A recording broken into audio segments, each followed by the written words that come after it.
kepada semua manusia untuk menguji otentisitasnya kecuali Al-Quran. Ya, kecuali Al-Quran. Maka dengan itu Al-Quran begitu pede kemudian menyampaikan sebuah pesan, coba perbaiki, jangan begitu. Nanti ini melahirkan keburukan-keburukan. Ini akan melahirkan pertentangan-pertentangan, perselisihan, pertumpahan darah. Dan itu terbukti sampai dengan kekinian. Nah, padahal karakteristik Yakub itu nggak seperti itu. Wah, bagaimana ini seorang manusia bisa melawan Tuhan Sang Pencipta dan bisa menang? Ini yang paling dahsyat tuh, saya menang lawan Tuhan. Gak kepikir juga saya itu. Kalau mungkin bergumul, ya kita juga bingung juga gitu kan. Tapi ini sampai menang lawan Tuhan, Anda bayangkan. Ya, maka disinilah kemudian Al-Quran ingin meluruskan bagaimana salehnya Yakub. Ya, bagaimana Yakub itu begitu taat. Terutama di surat Yusuf, sampai diturunkanlah surat atas nama anaknya Yusuf. Ya, di surah ke-12 itu kalau teman-teman baca bagaimana sampai saking taatnya kepada Allah, setiap urusan-urusan yang terkait dengan pendidikan di rumah pun ketika anaknya salah, beliau bisa memberikan hukuman. Tapi saking waroknya dan taatnya kepada Allah, beliau mengembalikan itu, minta petunjuk kepada Allah bagaimana bersikap. Sampai anaknya mengatakan, "Bapak kok masih begini aja?" gitu kan. Dia berkata apa? "Innama ashku bathi wa huzni minallah." Saya hanya menghadirkan curhat saya kepada Allah saja. Ya, saya ingin menghadirkan tangisan saya kepada Allah saja supaya Allah berikan petunjuk yang terbaik untuk kalian, untuk kita semua. Nah, karena luar biasanya ketaatannya kepada Allah Subhanahu wa taala ini, kepatuhannya kepada Allah, ya Allah dalam bahasa dahulu turunan daripada Ibrani, kemudian nanti ke Aram, ke Aramaik, itu disebut Il namanya. Il. Il seperti ini. Il. Ya. Nanti kesananya juga ada Eli. Ya, nah ini nanti kita bahas lain waktu lah kalau lagi diskusi kan, ketika ada yang diserupakan dengan Nabi SAW ya, kemudian dia di tiang salib dia mengatakan Eli Eli lema sabaktani, ya Tuhan Tuhan yang sungguhnya kenapa engkau tinggalkan saya, gitu kan? Nanti jadi Eli dari kata Il asalnya, Il. Makanya malaikat-malaikat tuh ujungnya ada yang Il.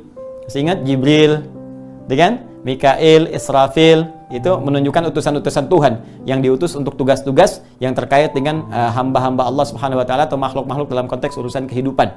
Ya, sebelum kembali kepada Allah. Nanti ada maknanya nanti di kajian tauhid kalau Anda di Mira bergabung, saya turunkan di bab-bab itu.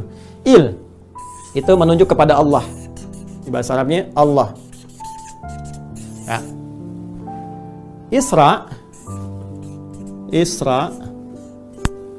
Ya, seperti ini. Ini yang bahasa Arab, ya Asra Yusri. Tapi kalau kita ambil turunan ke sebelumnya, jadi ke seperti ini, Isra, ya. Itu artinya hamba, Abdun. Karena semua Nabi, Rasul, itu puncak tertinggi pujiannya dari Allah itu ketika menjadi hamba. Anda bayangkan, dan itu setara teman-teman sekalian, dengan semua hamba-hamba Allah disebut dengan ibad. Setara yang dimaksudkan dalam konteks diksi ya. Diksi, artinya Allah membangun kesetaraan dalam konsep penghambaan kepada Allah, bahkan dalam beribadah. Makanya Nabi pun senabi-nabi tetap sholat. Rasul tetap sholat. Jadi kalau ada orang sekarang bukan Nabi, bukan Rasul, tiba-tiba kemudian nggak sholat, itu ada yang salah. Ya, walaupun kita datang dia udah pakai jubah, pakai peci, pakai apa, terus datang gitu kan, Pak Yai, tolong saya ini begini, udah adzan, Allahu Akbar. Tapi Yainya diam aja gitu kan. Anda tanya, udah adzan kok nggak sholat Pak Yai? Wah, kalau Pak Yai itu fisiknya di sini, rohnya sedang sholat. Ade masih belajar. Nah itu kata Kiai Hasim konslet. Dia punya kitab Kiai Hasim, Hadratus Syekh Kiai Haji Muhammad Hashim bin Asy'ari punya kitab yang kedua dari 19 kitab namanya Risalah Ahlus Sunnah wal Jamaah. Disebut dengan aliran Abahyun, datang tahun 1333 Hijrah, itu ke Jawa. Aliran demikian. Hati-hati teman-teman ya. Kenapa nyambung ke situ ya? Balik sini ya. Teman-teman sekalian. Ya balik ke sini, Isra itu abdun, hamba. Makanya Nabi Muhammad ketika diisrakan disebut dengan hamba, subhanalladzi asra bi abdihi. Ya, dan banyak nanti turunan hamba-hamba itu disebutkan dalam Al-Qur'an, baik Yakub ya, menyebut Yakub, kemudian Ayub dan turunan-turunannya. Ya, ni'mal abdu innahu awwab. Kan ni'mal abdu. Ini kembali kepada hamba. Di hamba itu abdun itu seakar senapas dengan Israil itu Allah. Jadi sebetulnya ketika disebutkan Israil itu mengandung arti Abdullah. Hamba Allah yang taat. Dan Nabi pernah menyampaikan ni'mal abdu Abdullah. Ya, ma yaqumul lail. Nikmatnya seorang hamba adalah Abdullah, hamba terbaik sepanjang dia bisa bangun malam. Dan Israil ini adalah ya di antara hamba yang sering menengadah di waktu malam. Makanya ada hadis Nabi menyampaikan demikian, dan itu nanti turun ayat tahajud di antaranya ya, yang Quran surah 17 ayat 79 sampai dengan 81. Jadi asalnya makna Israil itu makna positif. Ya, menunjuk kepada hamba Allah yang sangat taat, itu Nabi Yakub. Jadi saking taatnya kepada Allah, patuh, menerima qadar, mengikuti tuntunan, maka mustahil bergulat dengan Tuhan, apalagi menang. Jadi agak sulit diterima kalau Tuhan di smackdown sama Yakub itu kan sampai dengan kalah. Jadi persoalan di sini, ya. Nah, maka kita kembalikan ke sini. Ini narasi Al-Quran itu menghadirkan Nabi dengan segala keistimewaan dan kehormatannya. Kehormatannya. Nanti Anda bisa bandingkan lah. Anda bisa baca keterangan. Kalau ada yang menyebutkan misalnya, mohon maaf sekali, Nabi Daud seperti ini, Nabi Nuh, Nabi Lut bisa selingkuh, Nabi Nuh bisa begini. Itu hal-hal yang kemudian diluruskan oleh Al-Quran dengan menampilkan segala kehormatan-kehormatannya. Termasuk Yakub yang nanti kemudian disebut dengan Israel, anak-anaknya.